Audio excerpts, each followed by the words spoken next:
ചത്തുപോകുന്നവരൊക്കെ എത്തുന്ന സ്ഥലമാ. ശരിയായിരിക്കും. ഞാൻ ചത്തിട്ട് 10 മിനിറ്റ് ആയിട്ടുള്ളൂ. താൻ എങ്ങനെയാ ചത്തത്? സൂത്രൻ എന്നൊരു സൂത്രക്കാരൻ കുറുക്കനുണ്ട്. മൂപ്പരുടെ കെണിയിൽ ഞാനും അനിയനും പെട്ടുപോയി. സൂത്രനോ? സൂത്രനെ അറിയാമോ? അറിയുമോന്ന്? സൂത്രന്റെ അപ്പൂപ്പനാണോ ഞാൻ? അയ്യോ, സൂത്രന്റെ അപ്പൂപ്പനോ? ചതിച്ചോ? എന്നെ കൊല്ലല്ലേ. താനെന്തിനാ പേടിക്കുന്നത്? താനും ചത്തു, ഞാനും ചത്തു. ചത്ത മോളിനെ പിന്നെയും കൊല്ലാൻ പറ്റുമോ? എനിക്ക് എന്റെ കൊച്ചുമോന്റെ കഥകൾ കേൾക്കണം. പറ, വിശദമായിട്ട് പറ. സൂത്രൻ നാളെ ജഗ ജില്ലയല്ലേ?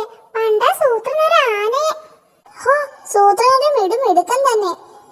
അയ്യോ, എന്തു പറ്റി? ഒരു കടുവച്ചാര ഓടി വരുന്നുണ്ട്. മൂപ്പർ ഇവിടുത്തെ ഗുണ്ടയാ. ഞാനുമായിട്ട് വഴക്ക. എന്തിനാ പേടിച്ചോടുന്നത്? നമ്മൾ രണ്ടും ചത്തതല്ലേ. ശരിയാ, മൂപ്പർക്ക് നമ്മളെ കൊല്ലാൻ പറ്റില്ല, പക്ഷെ കടിക്കാനും മാന്താനും പറ്റുമടോ. ചേട്ടാ, അനിയ ചേട്ടാ, ഇത് ഷേരുവിന്റെ അപ്പൂപ്പനാ. ഞാൻ ഷേരുവിന്റെ കഥകളൊക്കെ പറഞ്ഞു കൊടുത്തു. തന്നെ ഞാൻ കുറെ ഇടിച്ചിട്ടുണ്ട്, മാപ്പ് തരണം. സൂത്രനെയും ഷേരുവിനെയും പോലെ നമുക്കും കൂട്ടുകാരാവാം. രണ്ടുപേരെ കൂട്ടുകാരാക്കിയ